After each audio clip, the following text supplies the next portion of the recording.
L'expression amour de Christ, par opposition à amour pour Christ, fait référence à l'amour qu'il a pour l'humanité.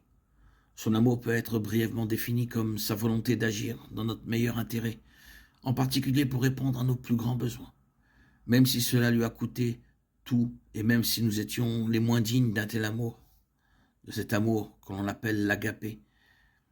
Bien que Jésus-Christ, étant Dieu par nature, et existait depuis le commencement des temps avec Dieu le Père, Jean 1:1, et le Saint-Esprit, il a volontairement quitté son trône pour devenir un homme afin de payer la pénalité pour nos péchés, afin que nous n'ayons pas à les payer pour toute l'éternité dans les temps de feu. Apocalypse 20, 11, 15.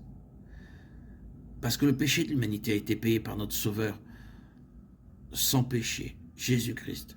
Dieu qui est juste et saint peut maintenant pardonner nos péchés lorsque nous acceptons le paiement de Jésus-Christ comme le nôtre. Romains 3, 21, 26. Maintenant, sans la loi, la justice de Dieu a été manifestée. La loi et les prophètes en rendant témoignage, justice de Dieu par la foi en Jésus-Christ pour tous ceux qui croient, car il n'y a point de distinction, car tous sont péchés et sont privés de la gloire de Dieu. Ils sont gratuitement justifiés par sa grâce, par le moyen de la rédemption, qui est en Jésus-Christ. C'est lui que Dieu a destiné à être pour ceux qui croient une victime propitiatoire par son sang afin qu'ils la reçoivent. C'était afin de montrer la justice de Dieu parce qu'ils avaient laissé de côté les péchés commis auparavant dans sa patience. C'est afin de montrer sa justice dans le temps présent en étant juste tout en justifiant celui qui a la foi en Jésus. Romains 3, 21, 26.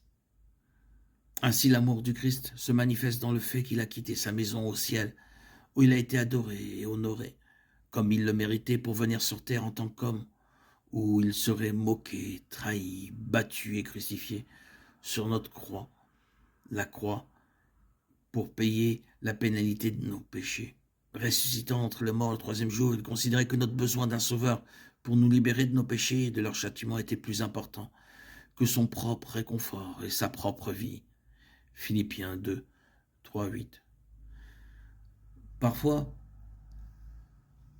les gens peuvent donner volontairement leur vie pour ceux qu'ils jugent dignes, un ami, un parent, d'autres bonnes personnes, mais l'amour du Christ va au-delà de cela. L'amour du Christ s'étend à ceux qui en sont les moins dignes. Il a volontairement pris la punition de ceux qui l'ont torturé, qui l'ont haï, qui se sont rebellés contre lui et qui ne se sont pas souciés de lui, ceux qui étaient les moins dignes de son amour. Romains 5, 6, 8. Il a donné le plus qu'il pouvait donner à ceux qui le méritaient le moins. Le sacrifice est donc l'essence de l'amour divin, appelé amour. C'est un amour divin, pas un amour humain. Matthieu 5, 43, 46. Cet amour qu'il a démontré envers nous sur la croix n'est que le début. Lorsque nous plaçons notre confiance en lui comme notre sauveur, il fait de nous ses enfants, ses co-héritiers. Il vient habiter en nous par son Saint-Esprit, promettant qu'il ne nous abandonnera jamais. Hébreux 13, 5, 6. Ainsi, nous avons un compagnon aimant pour la vie. Et peu importe ce que nous traversons, il est là et son amour est toujours disponible pour nous. Romains 8, 35. Mais comme il règne à juste titre comme un roi bienveillant au ciel, nous devons lui donner la position qu'il mérite dans nos vies également, celle de maître et non pas simplement de compagnon. C'est seulement alors que nous expérimenterons la vie telle qu'il l'a voulu et que nous vivrons dans la plénitude de son amour. Jean 10, 10.